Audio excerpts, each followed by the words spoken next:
ॐ ज्ञानतिमिरान्धस्य ज्ञानाञ्जनशलाकया चक्षुरुन्मीलितं येन तस्मै श्रीगुरवे नमः। श्रीचैतन्यमनोभीष्टं स्थापितं येन भूतले स्वयं रूपः कदा मह्यं ददाति स्वपदान्तिकं। वन्देऽहं श्रीगुरून् श्रीयुतापदकमलं श्रीगुरून् वैष्णवांश्च श्रीरूपं साग्रजातं सहगना रघुनाथान्वितं तं सजीवं साद्वैतं सावधूतं परिजनसहितं कृष्णचैतन्यदेवं श्रीराधा कृष्णपादान् सहगना ललिता श्रीविशाखान्वितांश्च। हे कृष्ण करुणा सिन्धु दीनबन्धो जगत्पते गोपेश गोपिका कान्त राधा कान्त नमोऽस्तुते। तप्त काञ्चन गौराङ्गी राधे वृन्दावनेश्वरी वृषभानुसुते देवी प्रणमामि हरिप्रिये। वाञ्छाकल्पतरुभ्यश्च कृपा सिन्धुभ्य एव च पतितानां पावनेभ्यो वैष्णवेभ्यो नमो नमः। जय श्री कृष्ण चैतन्य प्रभु नित्यानंद श्री अद्वैत गदाधर श्रीवासादि गौर भक्तवृंद।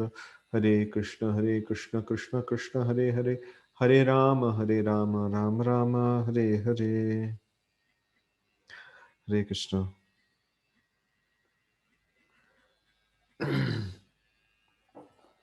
So we have finished till here the 10th chapter, sloka number 5 tak we have finished, and we'll see the sloka 6 now.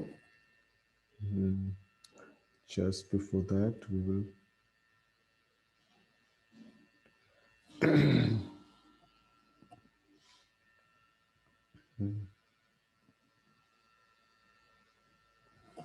okay, so let's start. Maharashayah saptapurve chatvaro manavastata madbhava manasa jata yesham lokayima prajah. The seven great sages, and before them, what is it that you want? One reference for Krishna being the supreme from Vedic scriptures. From Bhagavad Gita itself is there. No, Krishna is mentioning that just even one shloka before also. Where is that? Aham adirhi devanam maharish.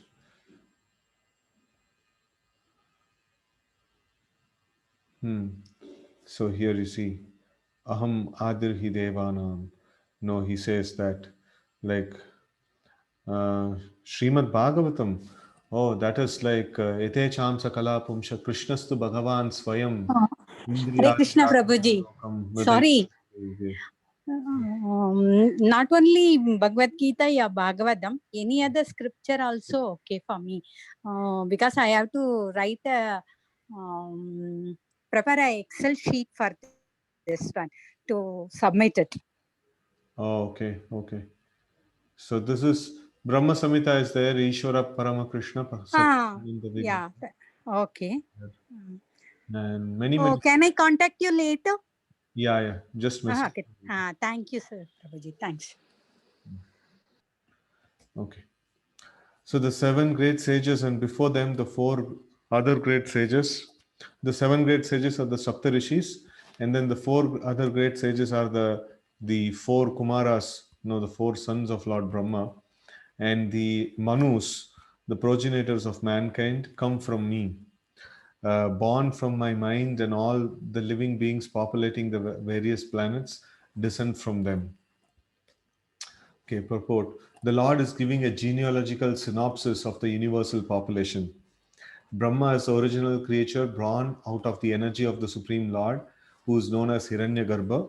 And from Brahma, all the seven great sages, and before them, four other great sages named Sanaka, Sanandana, Sanatana, and Sanat Kumara, and the 14 Manus are manifested.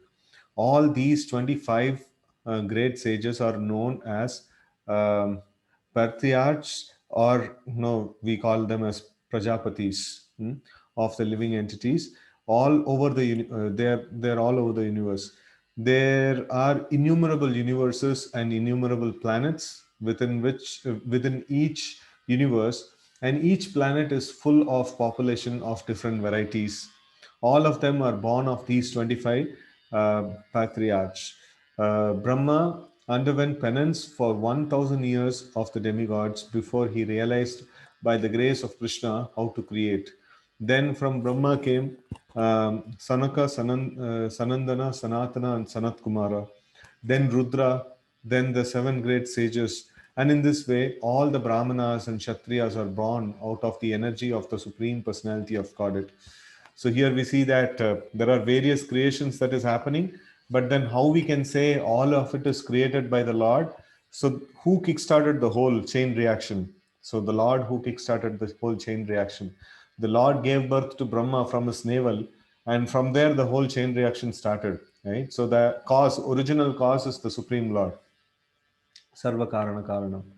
And Brahma is known as Pitamaha, the grandfather, and Krishna is known as Parapitamaha, the father of the grandfathers. That is stated in the 11th chapter of Gita, 1139. Okay, text 7.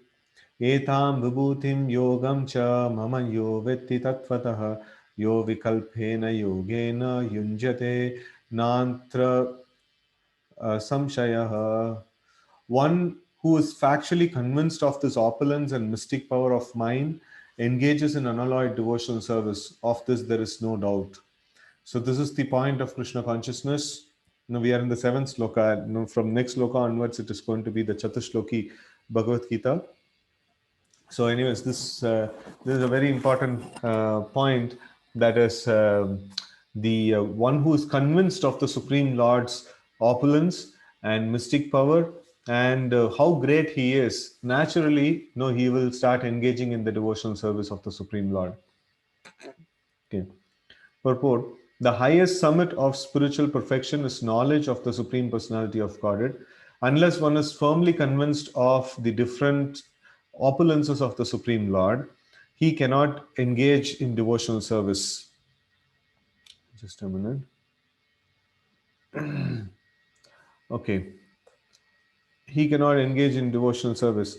Generally, people know that God is great, but they do not know in detail how God is great.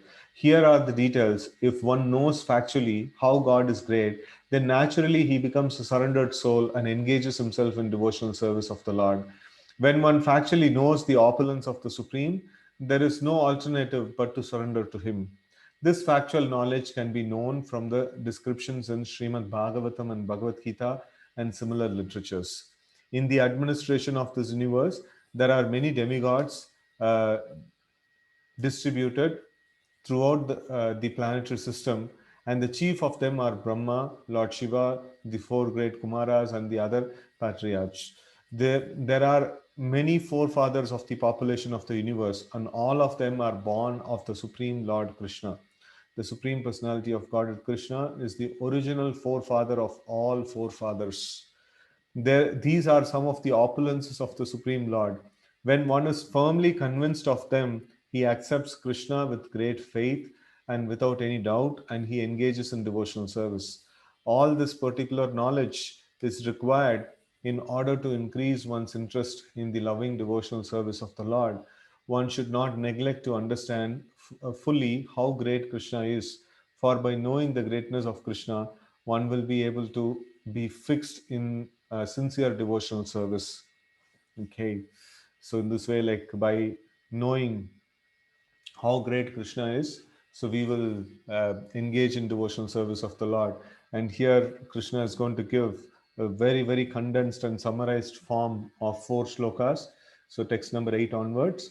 So the very, very important slokas says, Aham sarvasya prabhavo mattah sarvam pravartate iti matva bhajante mam buddha bhava samanvitah. He says, I am the source of all spiritual and material worlds. Everything emanates from me. The wise who perfectly know this engage in my devotional service and worship me with all their hearts. Right? So this is the one of the roots of our the principle of devotion is that to find out the source of everything that exists, and that source is the most important aspect. And we have to worship that ultimate source. So that's the crux of the spiritual practice, right? So we cannot just worship anything and everything. So we have to worship that original source of everything that exists, right? So in that way, like, the Lord is telling, I am the source of all spiritual and material worlds. Everything emanates from me. The wise who perfectly knows this engage in my devotional service and worship me with all their hearts, right? Okay, purport. A learned scholar who has studied the Vedas perfectly and has information from authorities like Lord Chaitanya, and who know how to apply these teachings, can understand that Krishna is the origin of everything in both the material and spiritual worlds. And because he knows this perfectly, he becomes firmly fixed in devotional service of the Supreme Lord. He can never be deviated by any amount of nonsensical commentaries by the fools. All Vedic literatures agree that Krishna is the source of Brahma, Shiva, and all other demigods. In the Atharva Veda, Gopalatapani Upanishad, it is said, Yo Brahmanam um, Vidadati Purvam Yo Vai Vedamscha uh, Gapyati Sma Krishna. So this is also one of the references. I think here whole references, whatever Mataji was asking, is all given here. It was Krishna who in the beginning instructed Brahma in the Vedic knowledge and who disseminated Vedic knowledge in the past.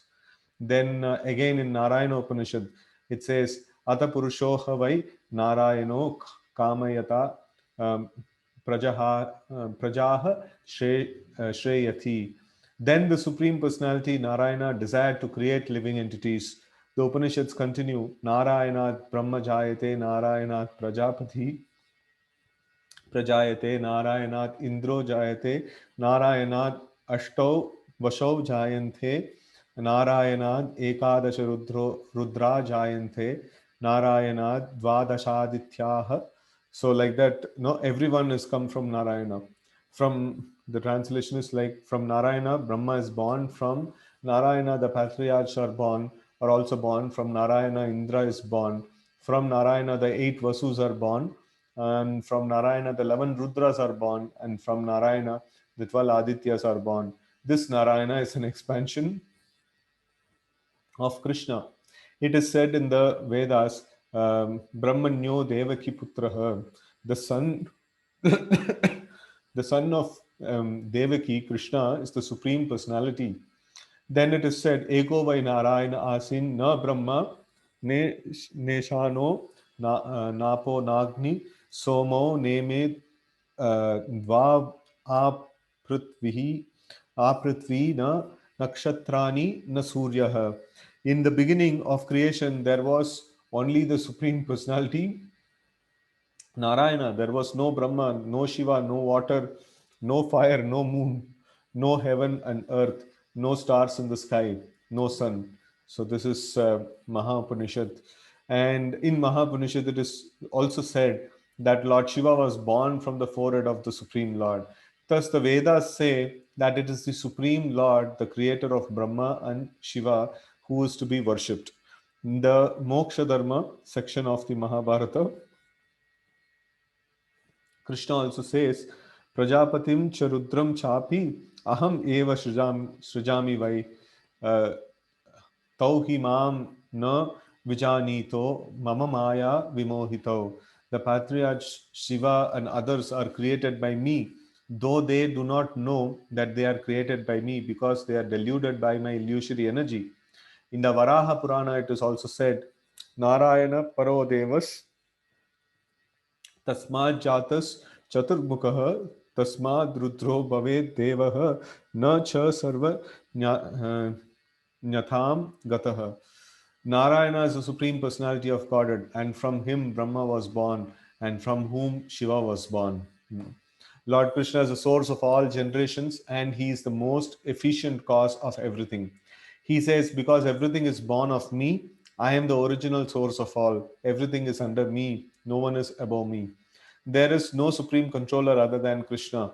One who understands Krishna in such a way, from a bona fide spiritual master with reference to from Vedic literature, engages all his energy in Krishna consciousness and becomes a truly learned man. In comparison to him, all others who do not know Krishna properly are but fools.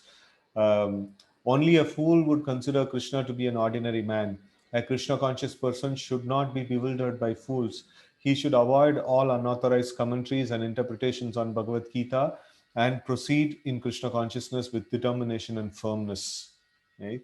So here, all the different this one references. No, there are many, many more references are there, but at least a good number of references are there in this purport.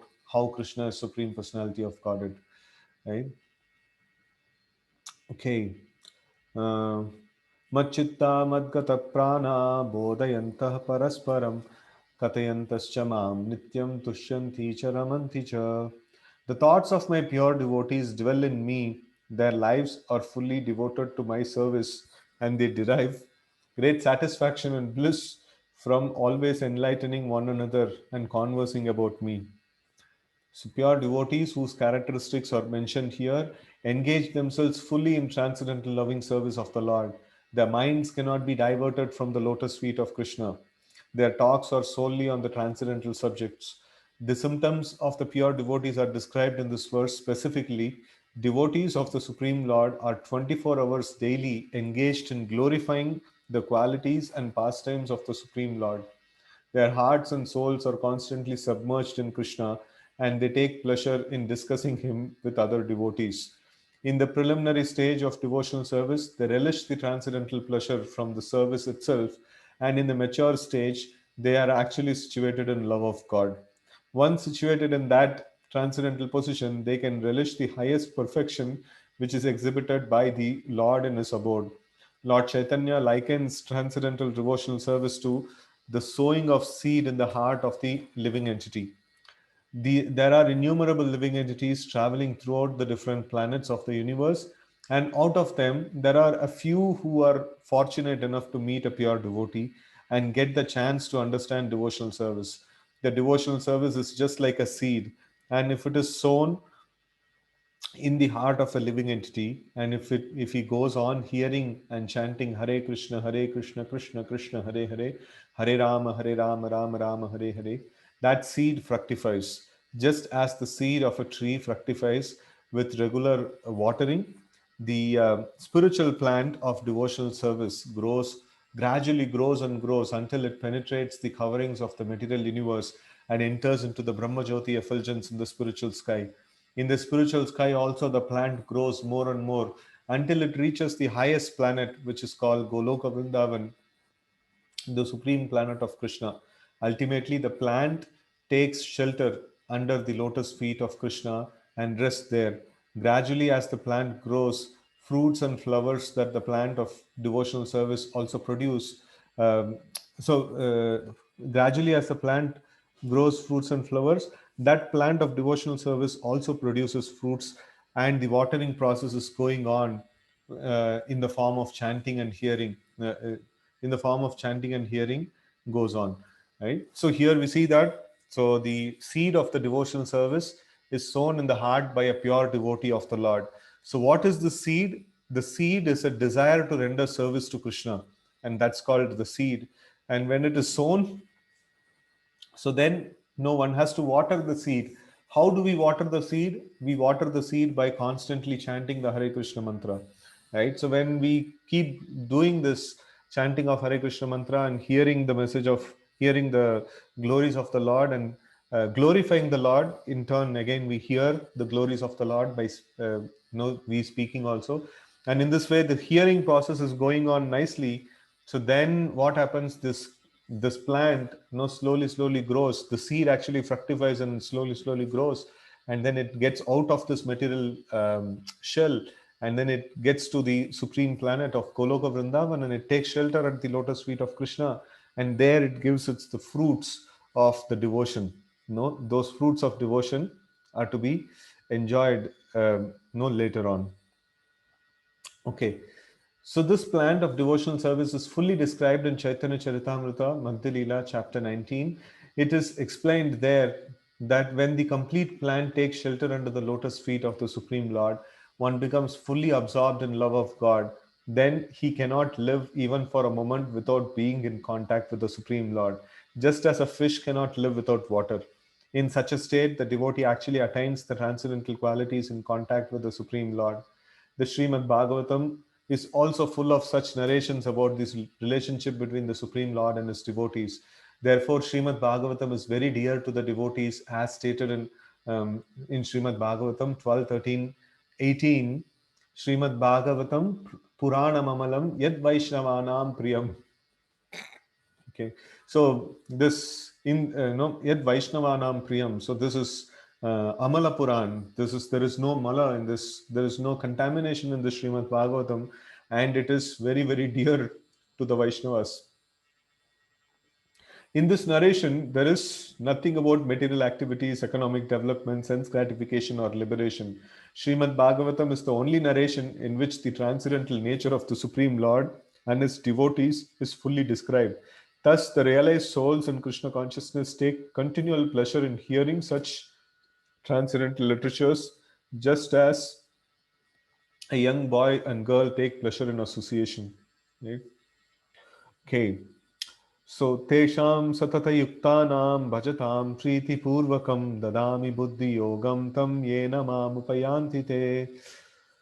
To those who are constantly devoted to serving me with love, I give the understanding by which they can come to me. If you remember in the Chatushloki Bhagavatam, so the goal was set that no, the Supreme Lord, who is the source of everything, has to be searched out. No, and then that kind of a search is considered to be the perfection of life, right? And here also we see that no, the Lord is described as the source of everything, and then here the search for that Supreme Lord is also encouraged, and it is mentioned those who are constantly devoted to the Lord, for them the Lord actually gives them the understanding of who He is, right? So no, we are not just haphazardly and randomly doing devotional service. So when we are doing devotional service, we want to we want to please the Lord. No, not just please the Lord. Why do we want to please the Lord? Because we know that is the ultimate goal of our life. No, that is to please the Lord and to attain the lotus feet of the Lord. So this search and this eagerness to attain the lotus feet of the Lord is a very, very important principle. And if we have that eagerness, then the Lord will reveal Himself. No, those who are constantly, no, tesham satata yuktanam, right? So satata means always, and yuktanam means to be engaged. No, yukta. So to be engaged, and bhajatam priti purvakam, to render devotional service with lot of love and affection, and dadami, I will give buddhi yogam tam, right? So I'll give them the buddhi yoga or devotional service or understanding about the Supreme Lord. Ena mam upayanti te, right? So in that way, we see that to those who constantly devoted to serving me with love, I give the understanding by which they can come to me, right? So this search is actually it reaches its perfection by the mercy of the Lord, right? Okay, purport.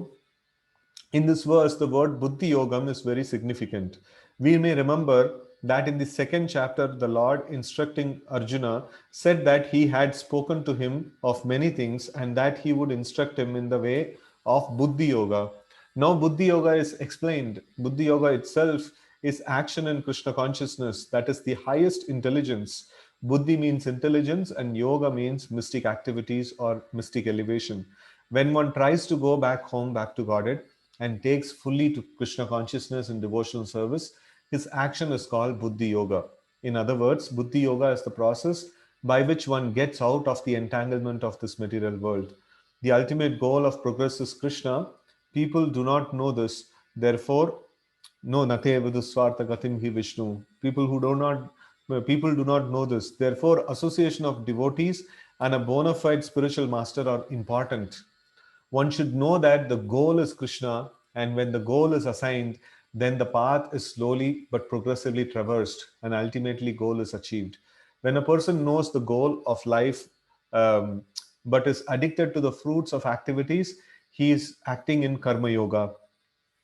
So this is a very important paragraph where Prabhupada is describing the various um, different yogas, and their definitions. So karma yoga means what? No, a person knows the goal of life. No, to knows the goal of life. Goal of life is to get liberation or to get the lotus feet of the Lord and things like that. But then he is addicted. No, he's to the fruits of activities, right? So like he's very much attached to the fruits of his action. So then he's called karma yoga. Then he's acting in karma yoga, or he's called karma yogi. Karma yogi. So when he knows the goal is Krishna, but he takes pleasure in mental speculations to understand Krishna, he is acting in Jnana Yoga. And when he knows the goal and seeks Krishna completely in Krishna consciousness and devotional service, he is acting in Bhakti Yoga or Buddhi Yoga. Right. So here we see that no, if a person knows the goal, but then still he is stuck up with enjoying the fruits of his activities, he is a karma yogi. And if he knows Krishna as the goal and then he's trying to understand Krishna by his own endeavor of philosophical study and mental speculation, then he is in Jnana Yoga. And then if he knows the goal is Krishna and then he is engaged in devotional service, right? And then anticipating that Krishna will reveal himself to him, right? So that is no Bhakti Yoga. So Bhakti Yoga is like no really amazing. So we are not doing things for no to understand Krishna directly, no by our own self. We are doing things to please Krishna, and Krishna will reveal himself to us. No, that's the thing that we are trying to do, right? So dadami buddhi yogam tam ye nama upayanti te. That's what we want. Hmm? So which is complete yoga. Buddhi yoga is a complete yoga. This complete yoga is the highest perfectional stage of life.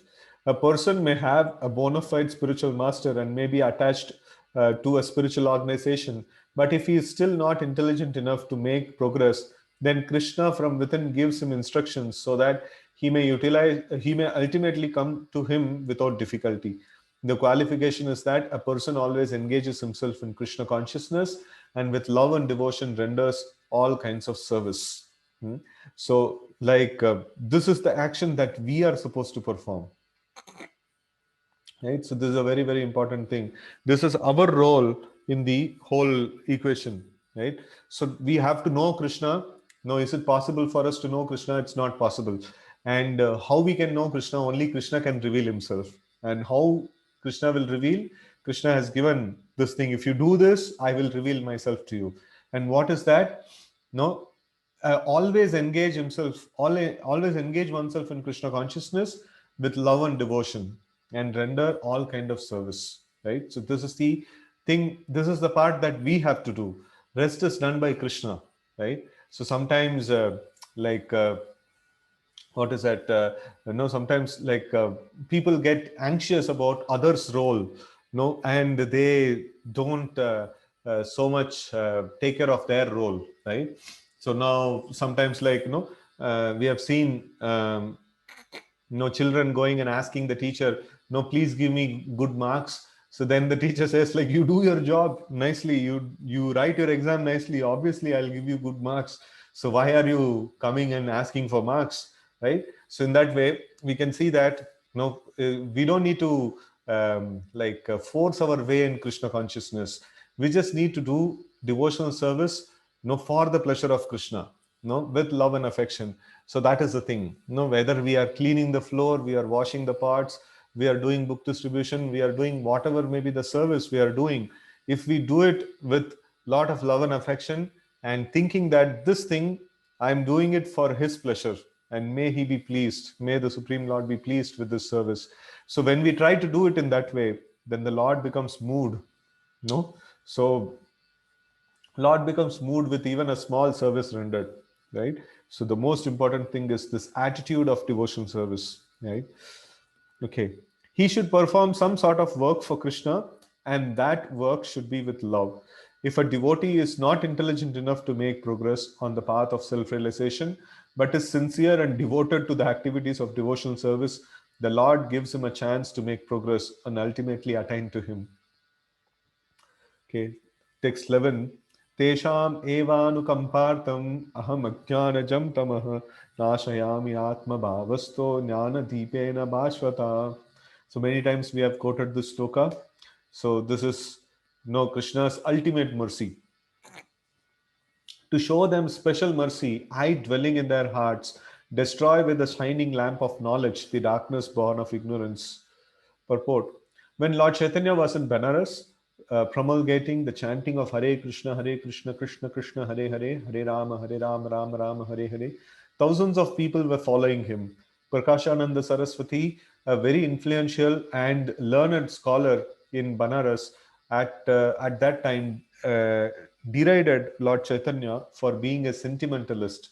Sometimes Mayavadi philosophers criticize the devotees because they think that most of the devotees are in darkness of ignorance and are philosophically naive sentimentalists. Actually, that is not the fact. There are very, very learned scholars who have put forward the philosophy of devotion. But even if a devotee does not take advantage of their literature, uh, or of his spiritual master, if he is sincere in his devotional service, he is helped by Krishna himself within his heart. So, here the stage setting what Prabhupada is trying to establish here is when Chaitanya Mahaprabhu was doing his Sankirtan activities in the Varanasi area, Banaras area. So then the Mayavadi sannyasis, they criticized Chaitanya Mahaprabhu as sentimentalist. Why did they do that? Because according to the Mayavadi sect, so sannyasis means they should study Vedanta. They should only be studying Vedanta, and whole time they should be absorbed with studying of the Vedanta. So, and here they are seeing Chaitanya Mahaprabhu is doing Sankirtan, and they criticized. And then there was a discussion, and they found that Chaitanya Mahaprabhu is a great scholar. It is not that, no, he is out of sentiment, he is chanting Hare Krishna mantra. No, out of great knowledge and out of erudite scholarship. And the pinnacle of all the scholarship is to understand that Krishna is Supreme Personality of Godhead, as we have seen in the first of the Chaturshloki. And so one who understands that Krishna is Supreme Personality of Godhead, that's the Vedanta, no? Aham, what is that? Vedanta Krit Veda Viteva Chaham, right? So this, what is that? By understanding Krishna is the ultimate end of all the Vedas. So that is the Veda Anta. Anta means the ultimate end, right? So by understanding that, one engages in devotional service, and that's what Lord Chaitanya was doing. So devotees also have great amount of knowledge. Knowledge is not just the monopoly of the Mayavadis, right? So devotees also have knowledge, and devotees have ultimate knowledge, and they come to the conclusion of knowledge, right? So here, why this whole stage setting was done is, even if a devotee doesn't have knowledge, Krishna is there, who's the source of all the knowledge, and he is going to inspire from within, the knowledge. So that's the crux of the thing, right? So even if a devotee doesn't possess knowledge, Krishna from within he can give in no time. Okay. So the sincere devotee engaged in Krishna consciousness cannot be without knowledge. The only qualification is that one carry out devotional service in full Krishna consciousness. The Mayavadi philosophers think that without discriminating, one cannot have pure knowledge. For them, this answer is given by the Supreme Lord. Those who are engaged in pure devotional service, even though they be without sufficient education and even without sufficient knowledge of the Vedic principles, are still helped by the Supreme God, as stated in this verse. We have a practical example for this. The spiritual master of Bhakti Siddhanta Saraswati Thakur, who is the spiritual master of Srila Prabhupada. So Bhakti Siddhanta Saraswati Thakur was a great scholar, and he kind of memorized the whole of Bhagavad Gita when he was just a small child, and he could have the whole Vedic literatures in his head. So very, very heavily scholar personality. And his spiritual master is Gaur Kishore Das Babaji Maharaj, who's an uneducated person. He doesn't even know to read and write. And how can a great scholar take initiation from or accept a spiritual master who is an uneducated person? So this is the logic. The external education it doesn't matter. What matters is sincere devotional service. When we do sincere devotional service, then the the Lord gives the knowledge from within. And no, like Gaur Kishore Das Babaji Maharaj is like highly knowledgeable person, but externally he is an uneducated person, right? So this, the power of devotion gives no great deal of knowledge. Okay, the Lord tells Arjuna that basically there is no possibility of understanding the supreme truth, the absolute truth, the supreme personality of Godhead simply by speculating. For supreme truth is so great that it is not possible to understand him or to achieve him. Right? So here these are all synonyms. No, the supreme truth, the absolute truth, the supreme personality of Godhead. So these are all like synonyms, right? So okay, so for the supreme truth is great that it is not possible to understand him or to achieve him simply by making a mental effort, right?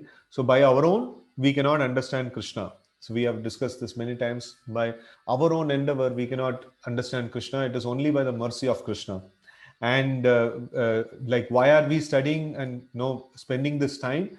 Just to please Krishna, so that Krishna can reveal himself to us, not to decode Bhagavad Gita to understand. No, that's not our understanding. That's not the way we are studying. So we want to please Krishna. We want to study Bhagavad Gita to please Krishna, so that Krishna will reveal himself to us. Right? Okay. Man can go on speculating for several millions of years, and if he is not devoted, if he is not a lover of the supreme truth, he will never understand Krishna or the supreme truth.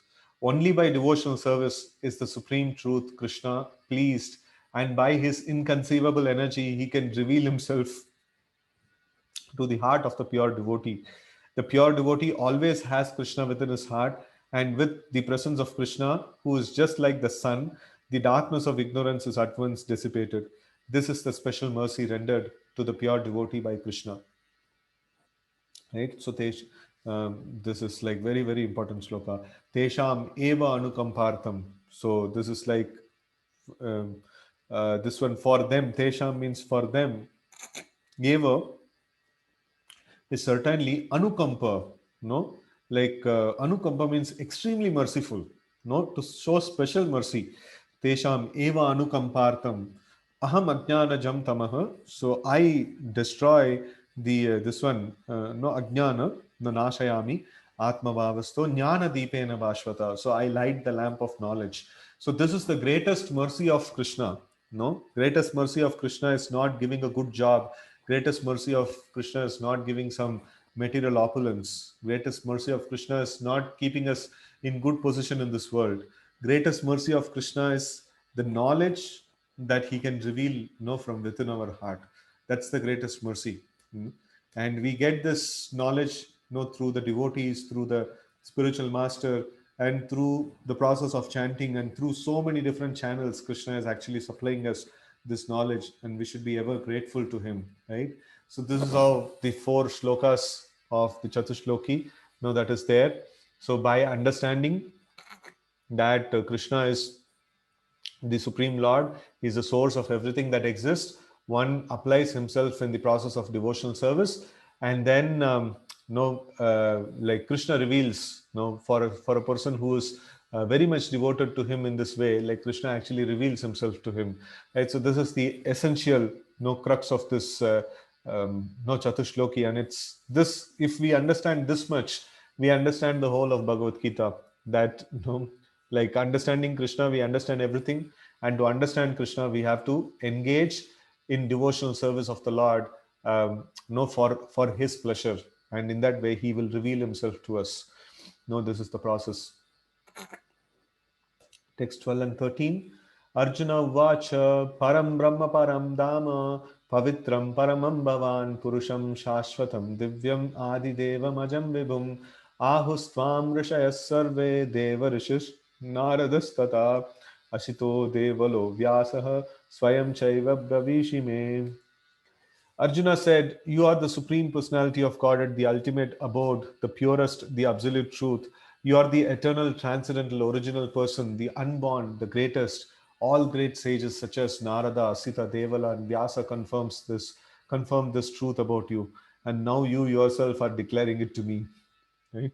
So this is a great reference for Krishna being the Supreme Personality of Godhead. Purport: in these two verses, the Supreme Lord gives a chance to the Mayavadi philosopher, for here it is clearly clear that the Supreme is different from the individual soul.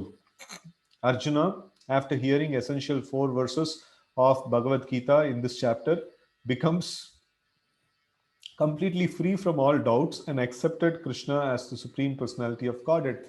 He at once boldly declares, "You are Param Brahma, the Supreme Personality of Godhead." And previously, Krishna stated that he is the originator of everything and everyone. Every demigod and every human being is dependent on him. Men and demigods, out of ignorance, think that they are absolute and independent of the Supreme Personality of Godhead. That ignorance is removed perfectly by the discharge of devotional service. This has already been explained in the previous verse by the Lord. Now, by His grace, Arjuna is accepting Him as the supreme truth in concordance with the Vedic injunction. It is not that because Krishna is Arjuna's intimate friend, Arjuna is flattering him by calling him the Supreme Personality of Godhead, the absolute truth. Whatever Arjuna says in these 2 verses is confirmed by Vedic truth. Vedic injunctions affirm that only one who takes to devotional service to the Supreme Lord can understand him, whereas others cannot. Each and every word of this verse spoken by Arjuna is confirmed by Vedic injunctions. In the Kena Upanishad, it is stated that the Supreme Brahman is the rest for everything, and Krishna has already explained that everything is resting on him. In the Mundaka Upanishad, confirms that the Supreme Lord, in whom everything is resting, can be realized only by those who engage in constantly thinking of him. This constant thinking Krishna is Maranam on the methods, one of the methods of devotional service. It is only by devotional service to Krishna that one can understand his position and get rid of this material body. In the Vedas, the Supreme Lord is accepted as the purest of the pure. One who understands that Krishna is the purest of the pure can become purified from all sinful activities. One cannot be disinfected from sinful activities unless he surrenders unto the Supreme Lord. Arjuna's acceptance of Krishna as the supreme pure complies with the injunctions of the Vedic literature. This is also confirmed by great personalities, of whom Narada is the chief. Right? So, one amazing aspect about the devotional service is whatever nature of the Lord we meditate upon, so that affects us. Like, for example, here it is mentioned, one who understands Krishna as the purest of the pure, he becomes purified of all sinful activities. So we should understand that, like sometimes people say that if something bad is happening in their life, why God is doing like this? No, what a kind of enmity God has towards me, right? So then that is a contamination.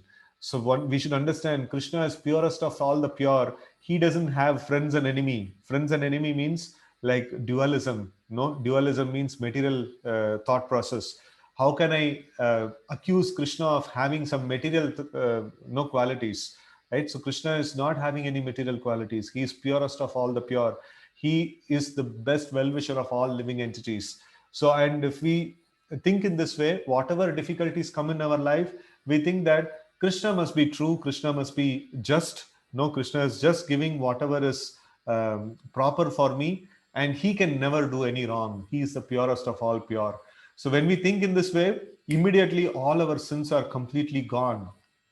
Very, very powerful concept.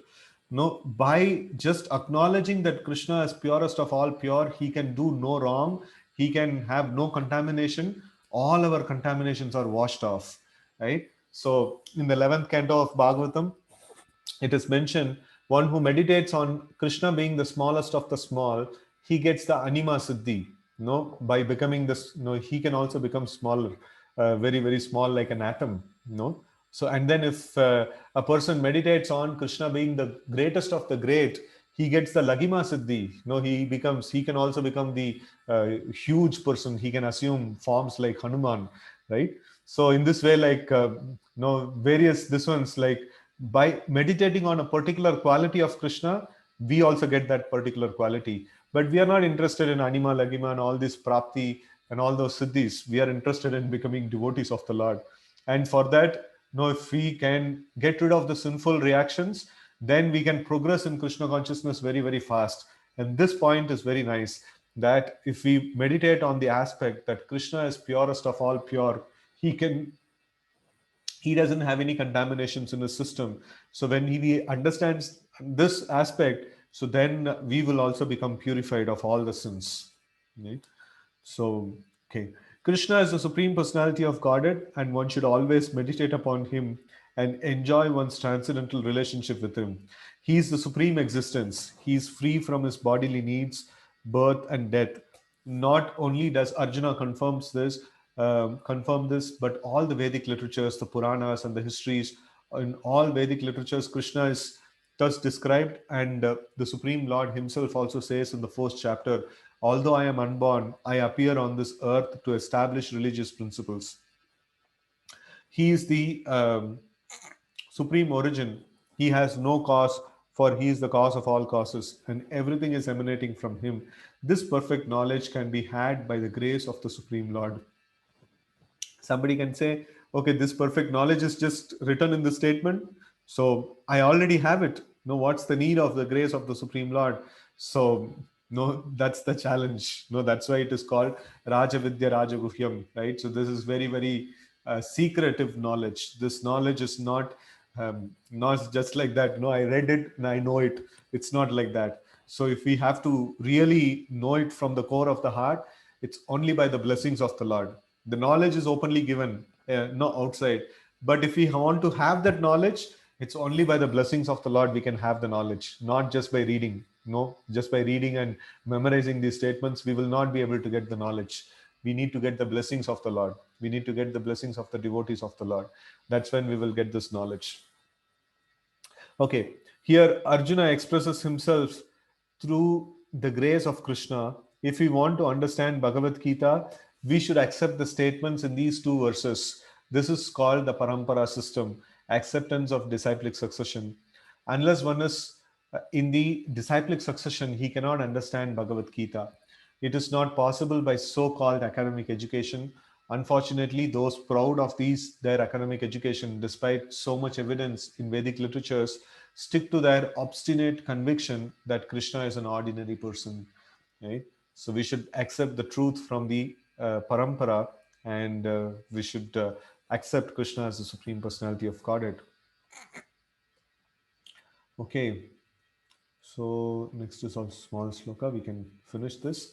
Sarvametadritam manye yanmam vadashi keshava nahite bhagavan vyaktim vidurdeva nadanavaha. O Krishna, I totally accept as truth all that you have told me. Neither the demigods nor the demons, O Lord, can understand your personality. Purport. Arjuna herein confirms that persons of faithless and demoniac nature cannot understand Krishna. He is not known even by the demigods. So, what to speak of the so called scholars of this modern world?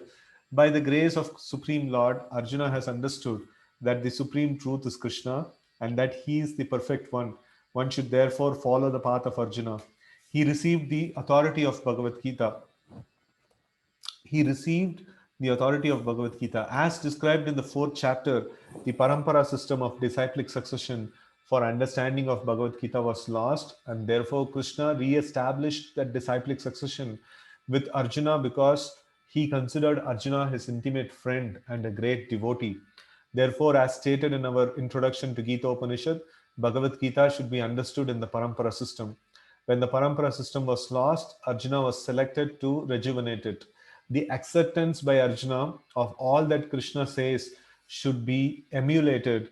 Then we can understand the essence of Bhagavad Gita. And then only can we understand that Krishna is the Supreme Personality of Godhead. It's a nice aspect here, it's mentioned. So what is the way of parampara? How does the parampara works? It's like practical example is given in Bhagavad Gita itself. Right? No, Krishna is teaching Arjuna, and Arjuna is having a lot of doubts, and he's still clouded with the illusion. And then gradually, like his illusion is getting like washed off, And then he comes to a point where he clearly sees Krishna as Supreme Personality of Godhead. And Krishna was there right next to him right from the beginning. But then he was not able to see that Krishna is Supreme Personality of Godhead.